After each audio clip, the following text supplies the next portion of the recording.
Well, hello, friends. Today is July 8th, and it's been probably a little over a month since I've done a video. Feels like it's been a while, so I just wanted to do a little check-in. Let you guys know I'm still here and doing okay. I had some great labs come back, and haven't gotten to go over those with Dr. T or anything yet, but we're kind of in the maintenance phase right now, so not a lot of need for check-in, but I was able to get my insulin levels under 5, so they were 4.1 this past time. And these things fluctuate a lot, very much has to do with, are you in a true fasting state? You know, when you have the labs drawn, which sometimes I eat late, not as late as I used to with the hours I used to pull, but you know, even if you eat after 7, which is tough sometimes, just the way life works out, you know, you're not really fasting for another few hours after that. So if you have an 8 o'clock lab, like I often schedule, I'm not truly in a fasting state. So I think my last time I was either 6.3 or 5.5, somewhere close. But this last one was 4.1. So anytime you get your insulin levels between 3 and 5, basically you want to be under 5 if you can. It acts more like a natural chemo. So that's super exciting. And I'm trying to, you know, work with that and manage when I eat to try to kind of control these factors I can control the best I can. But so far, you know, I haven't had any numbers that are worrisome. A few of the other things we were testing was Epstein-Barr, and so this last time I had the whole panel of Epstein-Barr checked, and my numbers are pretty high, not as high as they could be, but definitely shows I'm in a reinfected state. And for those that don't know what Epstein-Barr EBV is, that is like mononucleosis. I got that back in high school, and it's a virus. It's in the family of herpes, so it just stays with you forever. And it's not great for your brain cognition. It's not great for lots of things. It can cause chronic fatigue and questionable fibromyalgia, but all sorts of aches and pains and issues in general. And it's a huge tax on the system, the immune system. So I was able to get an antiviral my acupuncturist recommended, and so I was able to get Dr. T to order that for me, and I did pick it up, but I have not started that protocol yet, mostly because I've been busy and traveling. I had survival school a couple weekends ago, and I'll tell you a little bit about that. And then the weekend right after, I had a seminar in Dallas, Texas, and I've never been to Dallas. And the seminar was Pelviology or Pelvology. I think it sounds fancier, Pelviology, so I just call it that. But I think spelled properly, it's Pelvology. You could probably guess it's about the pelvis, and this is Pelviology 1. So there are 5 segments of this course. It's part of the DO program with Dr. Guy Voyer, who was one of my mentors, and he passed away last year, sort of unexpectedly. And so I wasn't sure what was going to happen with the DO program. And I'm not technically going for a DO degree at this point. I already have my doctorate. But it's just to keep challenging myself and improve my manual techniques and my approach to the body, and you know, keep me stimulated in an intellectual way that I really enjoy. So I love the way they teach. It's very much about how to get you to think clinically and critically instead of what to think. They're not trying to shape you to follow some sort of like, okay, you see this, you do that kind of thing. This is not that kind of program. This is, oh, okay, you feel that? What are the many things it could be? Let's feel around. Let's do things. Let's test and trial and really think it out. So I learned a lot of new fun techniques for the pelvis and just general body assessments. And I was really inspired to see Dr. Eric. He's coming from Hawaii. He's one of the only guys that can probably pick up Guy's DO program. And he was teaching in Dallas with Scott Hera, who's another one of the sort of OGs, original guys that was in that program. And so I hadn't gotten to work with either of those guys yet.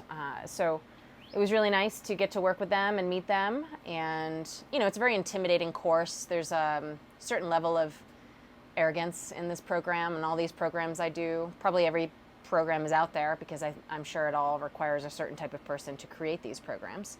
But, with that, you really earn your compliments, and it makes you question kind of everything. So as long as you're not attached to what you've been taught in your life, it's a really great way to kind of stir things up and rethink how you've approached things. So I'm really grateful to be back in a program. I still have to finish my soma therapy and soma training programs. I am done with the Aldoa program. I'm certified in that, which is great. So I only have a few more courses in the other two programs, but can't help myself, and I had to just get enrolled into Pelviology. So I had a friend, trainer in Indianapolis, who asked me to join this, and so I said sure, and I signed up for all of them. So hopefully she sticks in them too, because it's a really deep level of anatomy to want to address, to want to even learn and understand.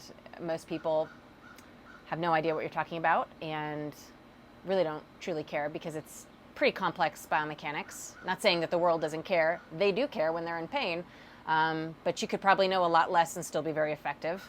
So that's just not the way my brain works. I'm just very aware of the things I don't know, and I really want to understand so that I can make the best decisions for the people I'm working with. So I had a great time. Unfortunately, my flights were delayed, and then canceled. And I think that was because of some of the really nasty storms we've been getting. And I looked at the weather, and it just didn't look great for the next few days after that seminar, my trip. So, my flight should have gotten me there, should have been Wednesday at 5 p.m. My class started on Thursday at noon, and that was delayed till 9 and then totally canceled. And then the morning flight was also canceled. And so, yeah, at 10 a.m. when I realized the only other way to get there was to fly to D.C., spend the night in D.C. on Thursday night, and then hopefully catch the flight on Friday to get there sometime in the afternoon, missing quite a lot of my seminar, I decided to jump in my car.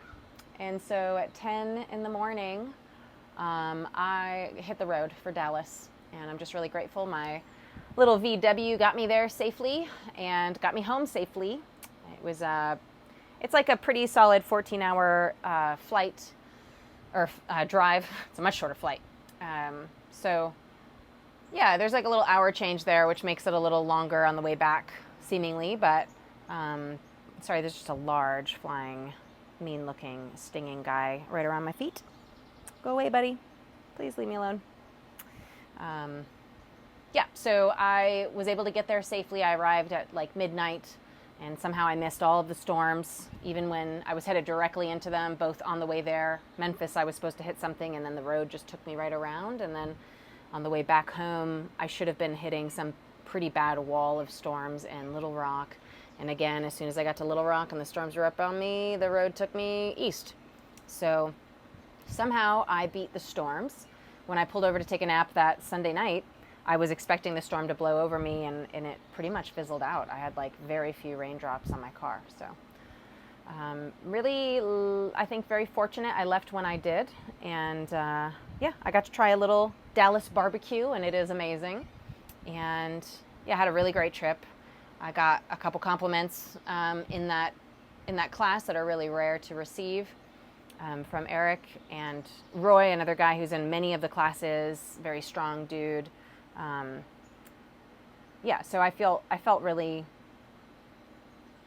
I felt really great. It felt really good to be back in it. I came into it very humbly. I haven't been in the program for at least a year and a half in any of these classes, and I was like pretty much every other weekend or every weekend I had a class. So I was really diving into these programs hard before my cancer diagnosis. Okay, buddy, you're getting a little personal. No, please, just leave. So he's not leaving. He's very secure in himself and flying around my knees. That's great. So, yeah, I had a really good time, and I feel like it's wonderful to be back and feel part of it again. So there'll be one more course this year. Pelviology 2 will be in September, and then I have 3 of them next year. And then I graduate in December. being a pelvic expert, of course. I'm just kidding. I don't think we get anything official as a title, but I'll definitely know a lot more than I do right now. And yeah, it's really great. I also, in survival school the weekend before, started my first fire all by myself. I've only made 3 or 4 fires now, and each time I've done it, I've had somebody help me with the bow, so they're keeping me level. And this last time I did it completely on my own. I had some good, support by one of my friends there, Red. So she helped kind of guide me, not with the bow, but like mentally, timing, just keeping at the right rhythm, and kept me encouraged. So I kept at it, and I got a coal myself and started a nice fire. So felt really proud of myself. I need to be practicing those skills. But obviously these aren't skills, hopefully, I'll have to use really ever. And people love to be like, oh, that's awesome. I have some matches if you need them. And I think that's hilarious. Yes, I will probably use a match as well. But there is something very confidence building to know you can start a fire if you needed to. And I feel better about being able to identify, the type of wood that would be useful, and just how to build the little tinder nest. And it just feels nice to know in case I ever need to. So we also did flint napping in the last weekend. And flint napping is one of the oldest, on record techniques. And it's very challenging to master.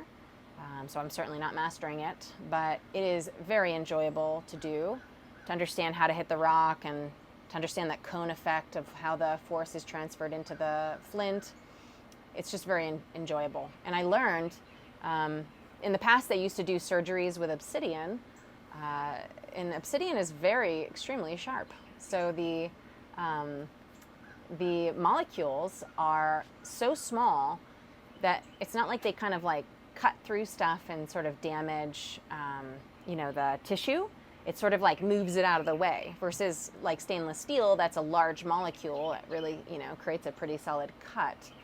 So I'm curious, I'm sure they don't do this anymore. I'm not sure how sustainable it would be, but I'm going to ask my surgeon. I get to see Dr. LeBlanc on Thursday for probably our final check-in, because she just enjoys working with me, and I certainly enjoy working with her too, but she's a busy and highly demand or sought after surgeon, so I'm sure she's probably not going to make time to keep meeting with me. But this will be probably our last little meetup, and I want to ask, if you ever needed like a niche, I bet you could do something with obsidian and be probably the quickest healing surgical intervention out there.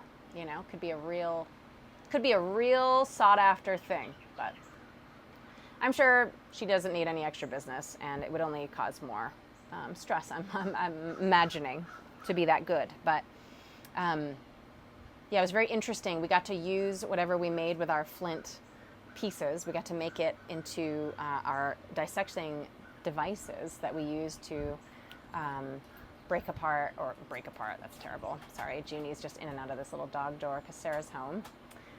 So we used it to dissect some roadkill. So Luke brought, a raccoon and a squirrel, and one of the projects was to skin them and keep the pelt, and then essentially just explore the anatomy of the animal, and then we were to cook them. So we stuffed them full of spice bush twigs, which most people know spice bush from the berries, and when they turn red, that's what people use for allspice. But you can also use the twigs, the leaves, the berries, of course. It helps reduce the gaminess in game meat, so it's a nice little trick to know. And spice bush grows everywhere in the valley that we're in, at least, so I can identify it now. It has a very particular taste. Delicious. And we stuffed them with this spice bush and boiled them up, and we had them for part of our communal sort of breakfast brunch thing we do on Sundays after our little group dance off. So it's just a really fun way to start a day and try things. So personally, I smelled that pot of game meat, and I definitely was not interested in trying that. But then as I sort of walked away, because there's so much other food to eat, no, Junie, don't eat that one. He probably stinks. I know. That large flying insect is back. So just making sure my child doesn't decide to eat it. Leave it alone, June.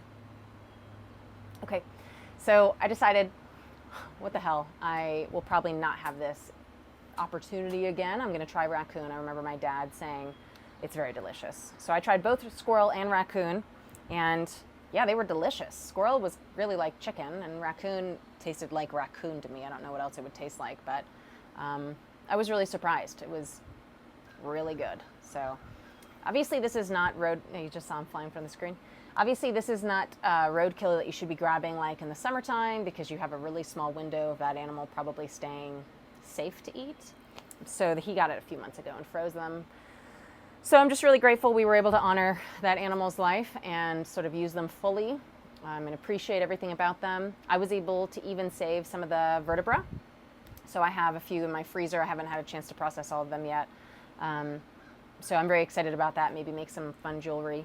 And I also was gifted the pelt, because basically nobody else wanted to bring home the raccoon pelt.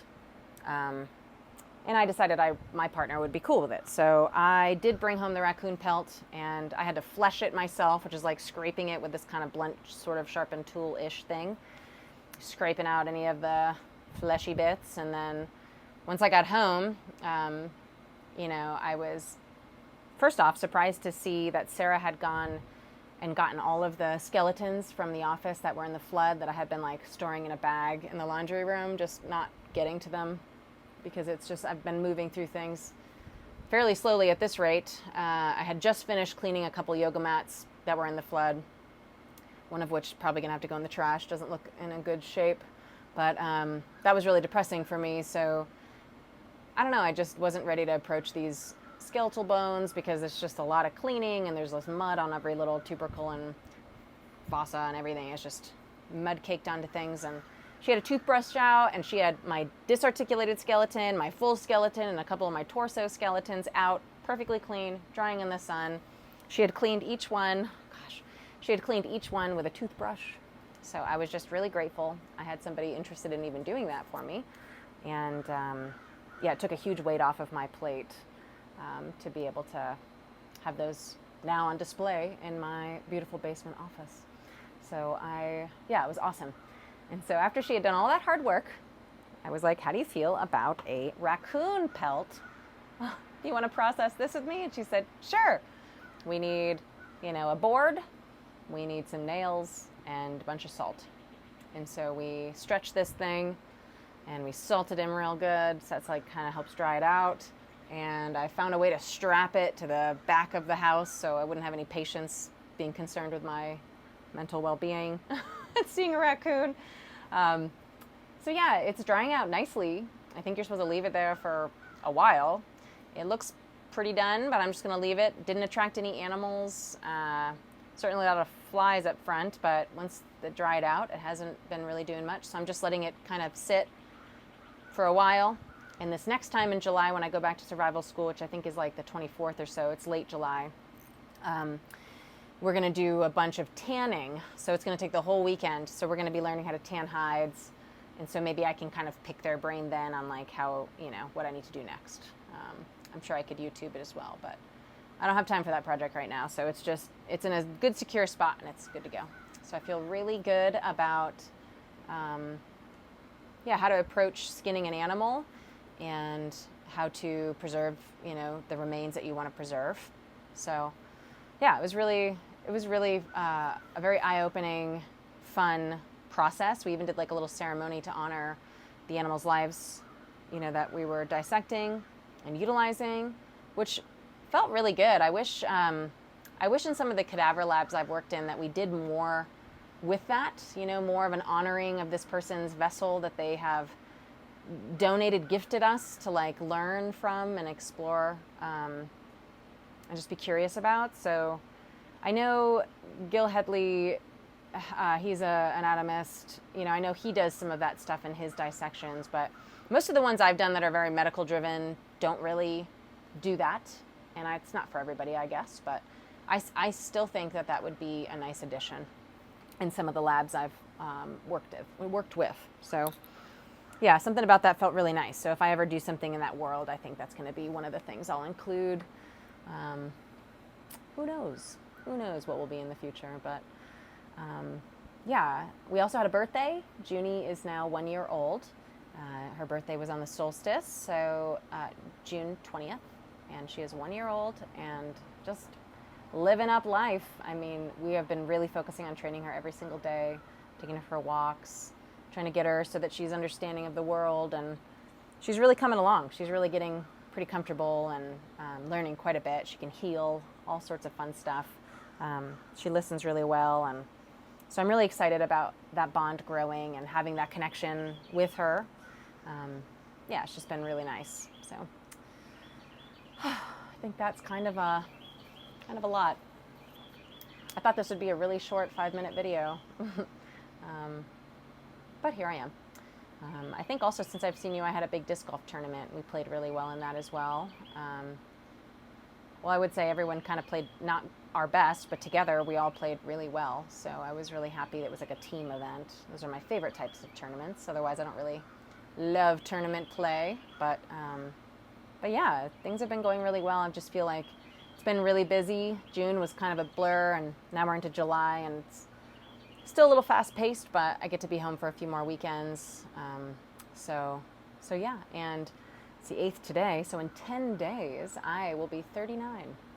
So we're not quite to the 40-year mark, but 39 is feeling good. Yeah, I feel like I've earned every year I've been on this planet, and I'm looking forward to every single one ahead of me. Yeah, so I'm feeling really good. I feel like just feel good. So I hope you guys are all feeling good and enjoying life. And I'll give you an update probably in another month or so, maybe a little longer, probably after survival school. I'm not quite sure. August also looks like a busy month. So either way, I know you'll be fine, and so will I, and we'll touch base when we get to. Thanks for stopping in.